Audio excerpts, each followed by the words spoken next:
Shalom anak-anak, ketemu kembali di dalam Sinau Kristen. Bagaimana kita belajar menjadi murid yang mengasihi Kristus. Anak-anak sekalian yang kasih Tuhan, kali ini kita akan belajar untuk kelas 9 di bab 3 dengan judul Gereja yang Hidup di Dunia. Anak-anak, nanti kita akan belajar supaya kita bisa menyebutkan tugas gereja untuk bersekutu dan melayani dan menunjukkan kaitan dari kedua tugas tersebut dalam hidup kita sehari-hari. Dalam pembelajaran ini kita juga diharapkan bisa menyebutkan beberapa kegiatan di gereja yang menunjukkan upaya untuk mempererat kehidupan persekutuan gereja dan menyebutkan penolakan yang mungkin muncul dari pelayanan gereja kepada sesama. Kita akan belajar bagaimana kita bisa mengerti hal itu dan kita akan belajar melalui dasari dari Alkitab. Kita akan membuka Alkitab kita di dalam Kisah Para Rasul pasal yang kedua ayat yang ke-44 sampai dengan yang ke-47. Kisah Para Rasul pasal yang 2 ayat yang ke-44 sampai dengan yang ke-47. Saya akan bacakan untuk anak-anak semua. Dan semua orang yang telah menjadi percaya tetap bersatu, dan segala kepunyaan mereka adalah kepunyaan bersama. Dan selalu ada dari mereka yang menjual harta miliknya, lalu membagi-bagikannya kepada semua orang sesuai dengan keperluan masing-masing. Dengan bertekun dan dengan sehati mereka berkumpul tiap-tiap hari dalam bait Allah. Mereka memecahkan roti di rumah masing-masing secara bergilir dan makan bersama-sama dengan gembira dan dengan tulus hati, sambil memuji Allah. Dan mereka disukai semua orang. Dan tiap-tiap hari Tuhan menambah jumlah mereka dengan orang yang diselamatkan. Anak-anak, ada beberapa bagian di dalam pelajaran ini. Kita nanti akan belajar. Bagian yang pertama adalah gereja yang memberitakan. Kemudian gereja yang bersekutu. Dan bagian yang ketiga adalah gereja yang tidak membeda-bedakan. Oke anak-anak. Setelah tadi kita mendengar pembacaan Alkitab, mari kita akan refresh sebentar di dalam Kisah Para Rasul ini. Ketika kita pernah belajar dalam Kisah Para Rasul pasal yang kedua, ketika pada hari Pentakosta yang pertama, di mana 3.000 orang percaya dan dibaptiskan. Mengapa bisa terjadi seperti itu? Hal itu terjadi ketika Petrus memberitakan tentang Yesus yang bangkit kepada orang banyak yang ada di Yerusalem pada waktu itu.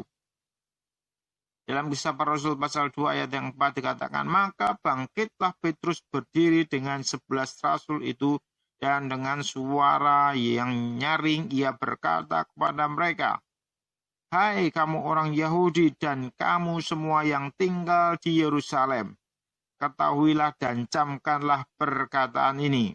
Kemudian Petrus berkhotbah, menyampaikan pemberitaan seperti itu. Nah, anak-anak sekalian, sampai sekarang ini, saat sekarang ini, di dalam kehidupan sebagai orang Kristen, di dalam kehidupan kita ketika kita ada di dalam gereja, ada di dalam persekutuan, selalu ditandai oleh pemberitaan atau khotbah yang disampaikan oleh orang-orang yang diberikan wewenang khusus untuk melakukannya. Kalau di gereja kita biasa mendengarkan khotbah dari pendeta, guru Injil, penginjil, penatua, dan yang lain-lain. Nah, tugas atau apa yang mereka kerjakan ini disebut di dalam bahasa Yunani sebagai kerugma atau pemberitaan. Kerugma sendiri sebetulnya berarti pengumuman, seperti yang biasanya disampaikan oleh petugas kerajaan yang menyampaikan berita-berita penting pada masa itu. Karena saat itu belum ada surat kabar atau media massa lainnya. Jadi seorang petugas dari kerajaan akan berdiri di tengah-tengah khayal ramai untuk menyampaikan pengumuman dari raja. Nah, ketika saat sekarang ini, gereja menyampaikan pemberitaan ini, apa yang disampaikan oleh gereja. Dalam Kisah Para Rasul pasal 2 ayat yang ke-14 kita melihat bahwa Petrus memberitakan tentang siapa Yesus dan apa makna kehidupan, kematian, dan kebangkitannya. Kita di dalam kebaktian sekarang kita juga mungkin mendengarkan pemberitaan-pemberitaan tentang hal itu.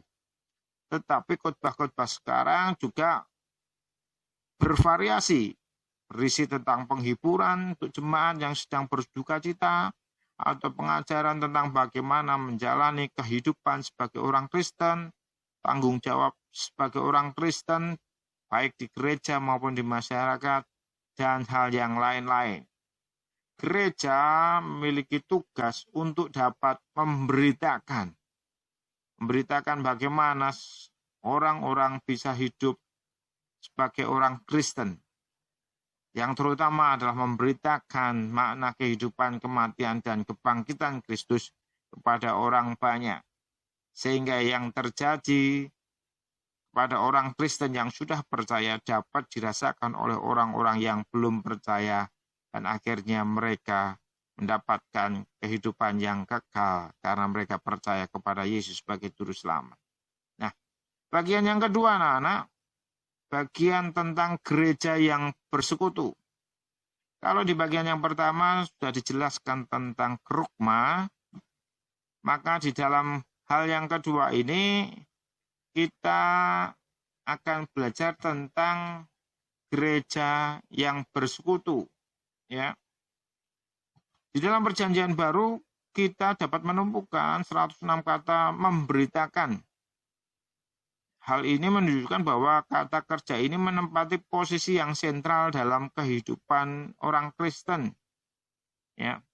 Di dalam 1 Korintus 1 ayat yang ke-23 kita menemukan ucapan Rasul Paulus tentang apa atau siapa yang ia beritakan. Bunyinya seperti ini. Tetapi kami memberitakan Kristus yang disalibkan. Untuk orang-orang Yahudi suatu batu sandungan, dan untuk orang-orang bukan Yahudi suatu kebodohan. Anak-anak, sentral dari sebuah pemberitaan di dalam kehidupan orang Kristen adalah tentang Kristus. Ya. Nah, itulah yang dilakukan oleh orang-orang Kristen perdana. Nah, pertanyaannya, ketika mereka melakukan pemberitaan itu, ada sebuah ibadah yang disampaikan, apa ada ibadah yang mereka lakukan, apakah ibadah mereka sama dengan ibadah kita sekarang? Tentunya berbeda. Ya. Ibadah mereka sangat berbeda dengan ibadah yang kita kenal sekarang ini. Ibadah yang umumnya terdapat di gereja-gereja sekarang ini sudah sangat berkembang jauh daripada ibadah-ibadah yang dilakukan oleh gereja-gereja pada awal mula kekristenan. Ibadah orang-orang Kristen perdana pada awalnya sangat mirip dengan ibadah orang-orang Yahudi. Karena orang-orang Kristen yang mula-mula ada di lingkungan orang Yahudi, yaitu di lingkungan di daerah Yerusalem. Dan terkadang orang-orang Kristen masih belum bisa membedakan antara kekristenan dan Yahudi sebagai suatu budaya. Kadang-kadang mereka masih mewajibkan orang Kristen untuk melakukan kehidupan seperti orang Yahudi. Ya. Bahkan kadang-kadang hal-hal yang sebetulnya tidak prinsip harus dilakukan sebagai orang Kristen, kemudian diwajibkan bagi orang-orang Kristen baru untuk hidup seperti orang-orang Yahudi pada zaman itu. Itu yang kemarin sudah kita terangkan di bab yang kedua. Nah, anak-anak, tetapi pada masa itu, ketika mereka beribadah, mereka memang tidak bisa lepas dari budaya ibadah waktu orang-orang Yahudi pada masa itu. Di dalam Kisah Para Rasul pasal 3 ayat yang pertama dilaporkan bahwa menjelang waktu sembahyang, yaitu pukul 3 petang, naiklah Petrus dan Yohanes ke bait Allah. Nah, anak-anak, Petrus dan Yohanes ketika mereka beribadah, mereka juga masih memakai waktu-waktu yang dilakukan oleh orang-orang Yahudi pada masa itu, ya. Tetapi mereka melakukannya bukan untuk bersembahyang seperti orang Yahudi, tetapi mereka bersembahyang untuk menyembah Tuhan Yesus. Ya, walaupun jamnya sesama, tetapi konteksnya sudah berbeda. Nah, kemudian beberapa waktu berlalu, akhirnya orang Kristen berkumpul pada hari Minggu, ya, untuk apa? Untuk memperingati kebangkitan Yesus Kristus. Ya. Bila pada masa awal-awalnya mereka merayakan Sabat seperti orang-orang Yahudi, lama-kelamaan pertemuan hari Minggu ini menjadi yang paling utama dan yang paling penting. Oleh sebab itu pada hari Minggu kemudian disebut sebagai hari Tuhan. Nah, di dalam bahasa Portugis, hari Tuhan ini disebut sebagai Domingo, ditulis Domingo, dibaca Domingo, yang kemudian dialih bahasakan di dalam bahasa Indonesia menjadi hari Minggu. Nah, walaupun jemaat Kristen mula-mula menata peribadahan mereka sesuai tata ibadah orang Yahudi, tetapi mereka sudah memberikan arti yang lain di dalam tata ibadah itu. Nah, anak-anak, tata ibadah itu apa toh? Tata ibadah ini disebut sebagai liturgi, yang dalam bahasa aslinya, yaitu bahasa Yunani, ditulis sebagai liturgia. Nah, kata liturgia dalam bahasa aslinya mengandung banyak arti, antara lain pelayanan militer, layanan imam berupa korban dan doa kepada Tuhan, dan persembahan untuk menolong orang-orang miskin. Ya. Sehingga ketika mereka ada di dalam liturgi atau liturgia, mereka berusaha untuk memaknai ibadah itu dengan hal-hal yang sebagai arti dari liturgia itu sendiri. Mari kita akan melihat di dalam Kisah Para Rasul 2 tadi ayat 44 sampai 47 yang kita baca di awal-awal tadi. Ya.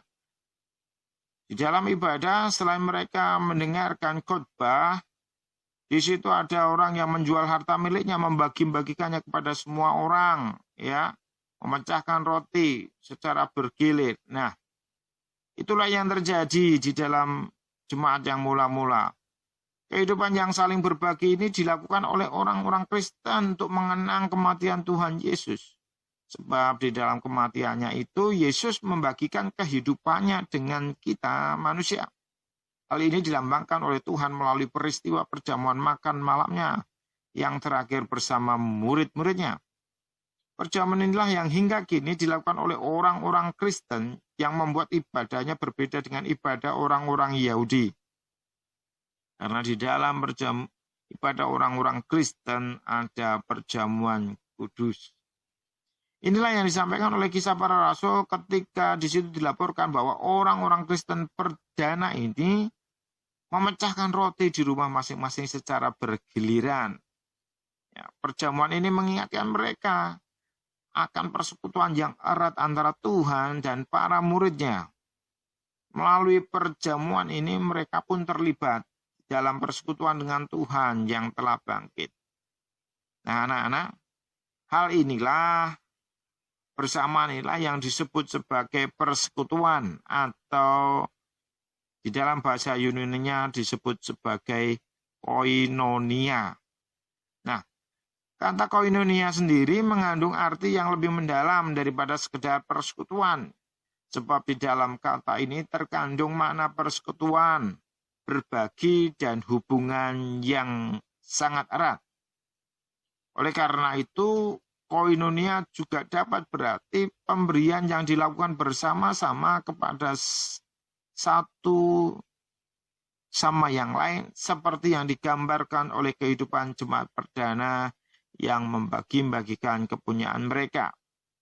Anak-anak, persekutuan ini semakin jelas dan ketika kita melihat bahwa selain perjamuan kudus, jemaat Kristen perdana ini juga mengadakan perjamuan kasih, seperti yang dilaporkan di dalam 1 Korintus 11 ayat yang ke-20 sampai dengan yang ke-34.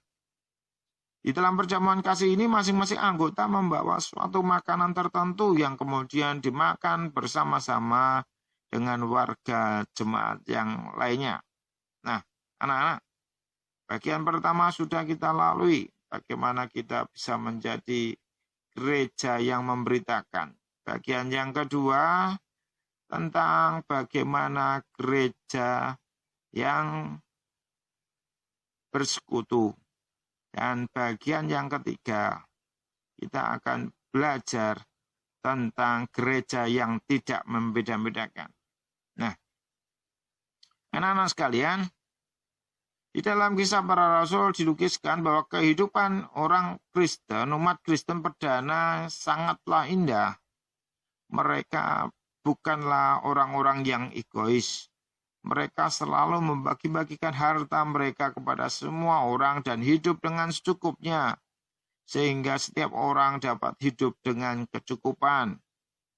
Dalam ayat 40 dikatakan, bahkan mereka disukai semua orang.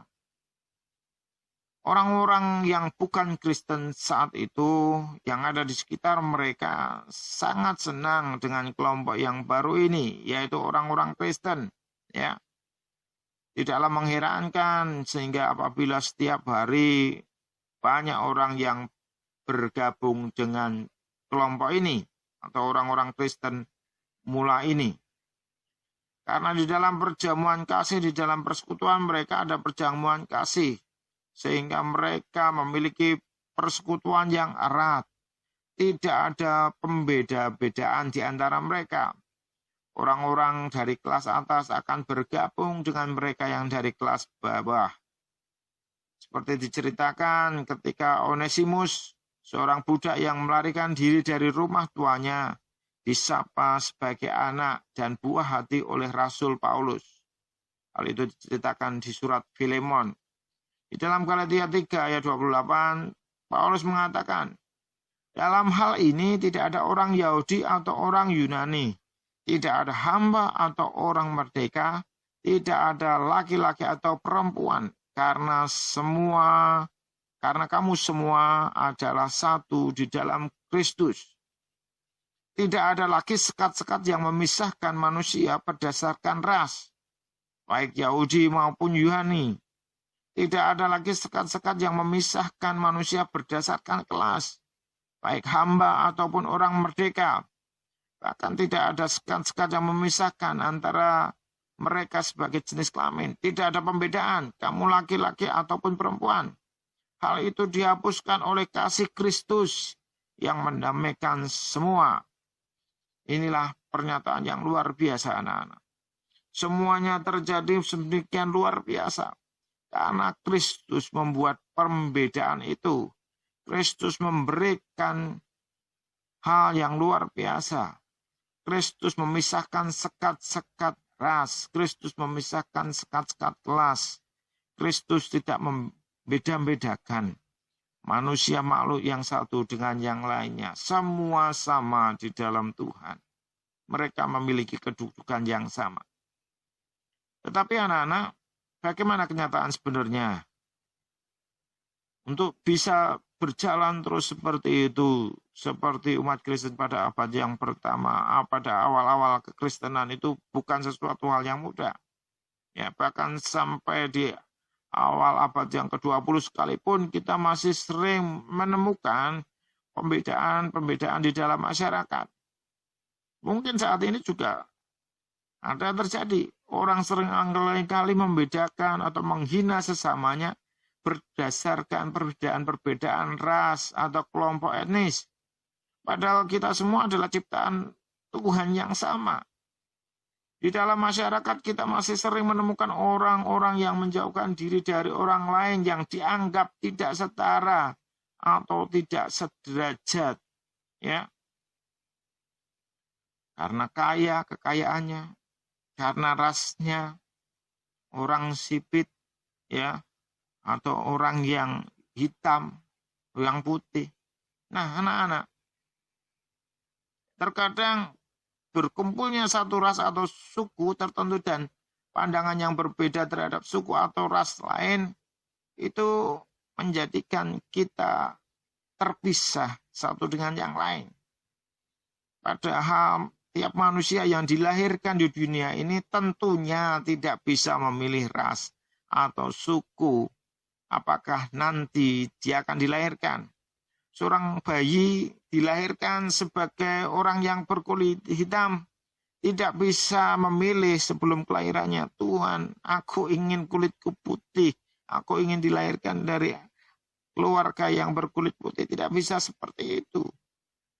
Manusia dilahirkan sesuai apa yang terjadi untuk manusia itu. Dan Tuhan tahu, Tuhan mengasihi semuanya. Dan itulah yang harus terjadi dalam kehidupan manusia. Manusia tidak boleh membeda-bedakan. Ya, anak-anak sekalian, Rasul Paulus mengatakan juga tadi di dalam Korintus itu tidak ada lagi orang Yahudi atau Yunani, hamba atau orang merdeka, laki-laki atau perempuan. Semuanya itu sama. Karena di dalam persekutuan, di dalam gereja mestinya menjadi sebuah komunitas yang ideal. Di situ ada equality, ada persamaan derajat. Ya, manusia yang dibebaskan, dipersatukan dan diperdamaikan oleh Kristus. Ya, anak-anak sekalian, tetapi dalam kenyataannya memang sangat sulit itu terjadi. Nah, kita akan mendengarkan cerita bagaimana seorang pendeta, Dr. Martin Luther King Jr. yang berjuang untuk hal ini, untuk persamaan ya antara orang-orang kulit hitam di Amerika dan orang-orang kulit putih di Amerika, ya, supaya mereka memiliki hak yang sama di dalam kehidupan bernegara. Nah, ceritanya seperti ini, anak. Dr. Martin Luther King Junior ini adalah seorang pendeta baptis. Ya, dia adalah seorang tokoh pejuang hak asasi manusia di Amerika Serikat. Ya, ia berjuang untuk hak orang kulit hitam yang tidak dianggap sebagai manusia yang setara dengan orang-orang kulit putih. Ya, karena orang-orang kulit hitam ini adalah keturunan Buddha.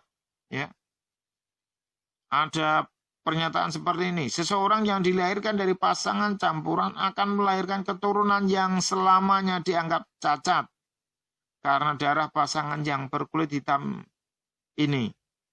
Hal ini disebut sebagai aturan tetes darah. Artinya, bila ada tetes darah saja orang kulit hitam pada diri seseorang, maka hal itu akan membuatnya tidak layak digolongkan sebagai orang kulit putih.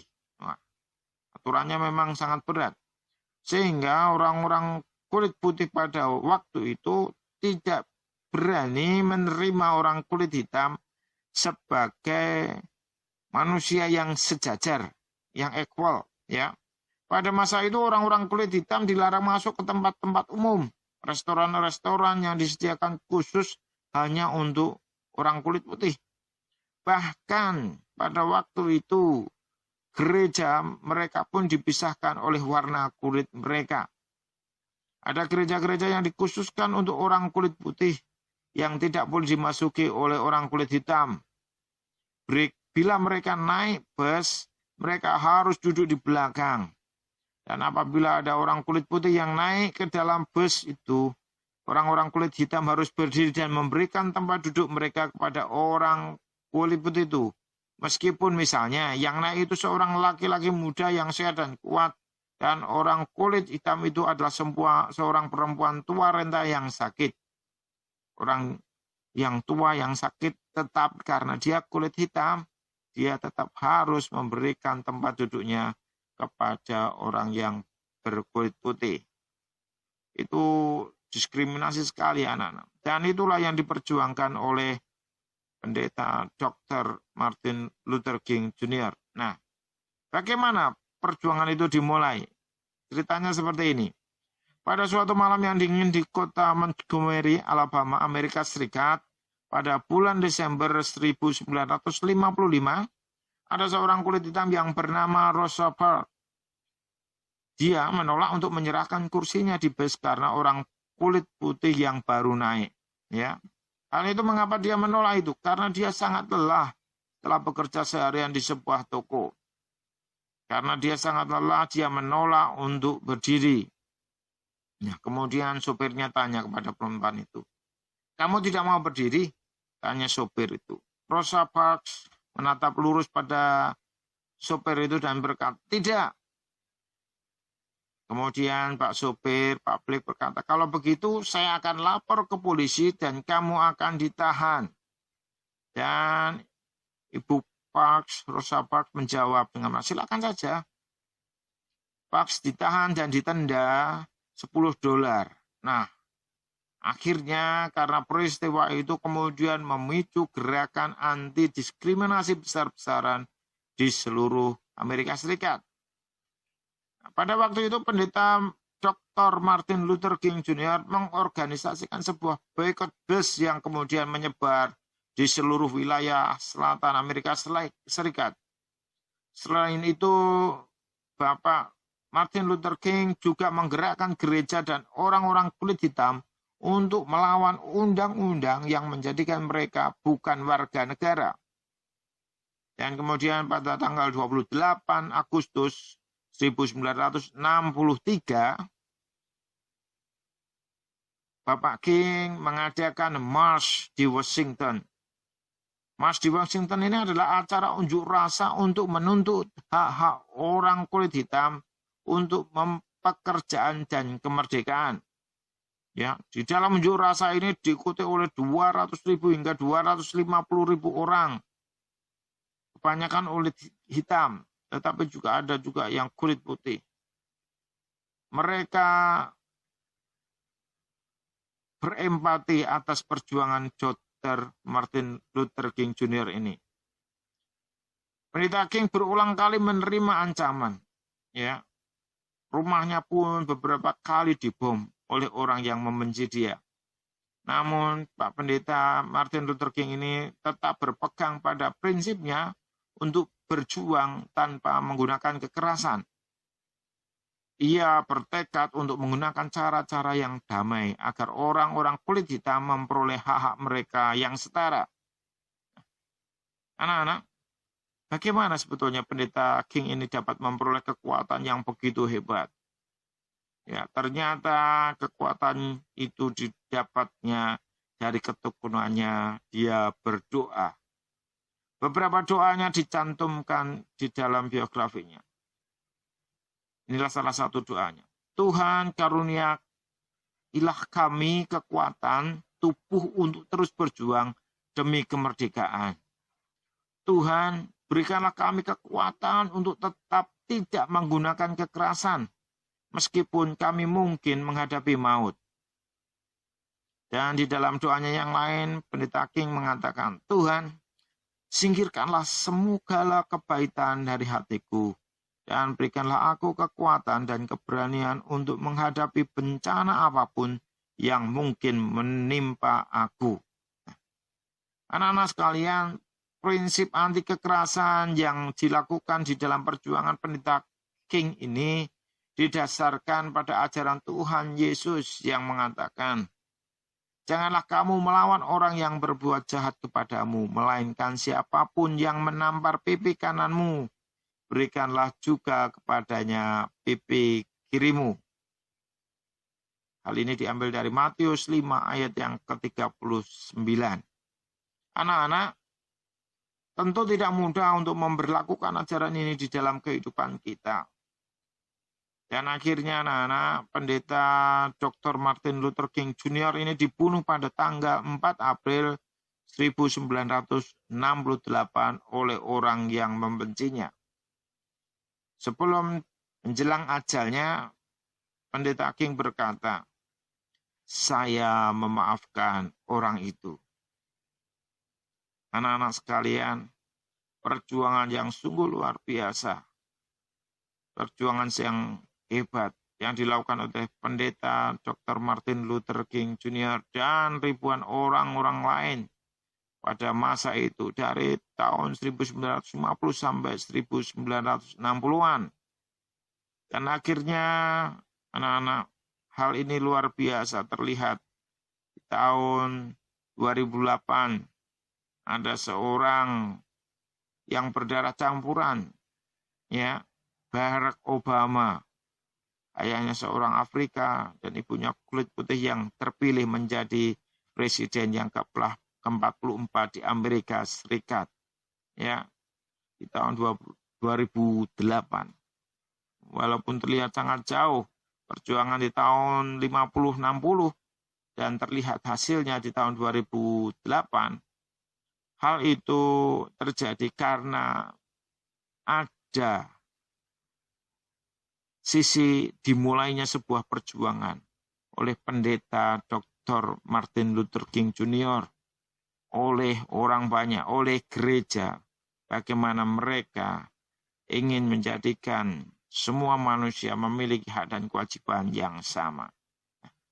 Anak-anak, sebagai kesimpulan dari pelajaran ini, kita melihat ada hal-hal yang dilakukan oleh gereja, yaitu liturgia, kerugma, dan koinonia.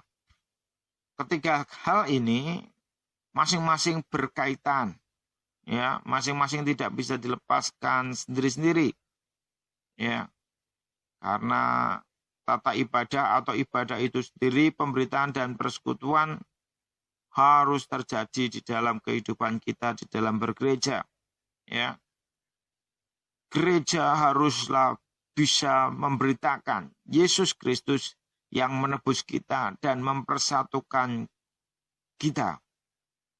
Persatuan itu harus terwujud di dalam persekutuan kita, persekutuan hidup kita.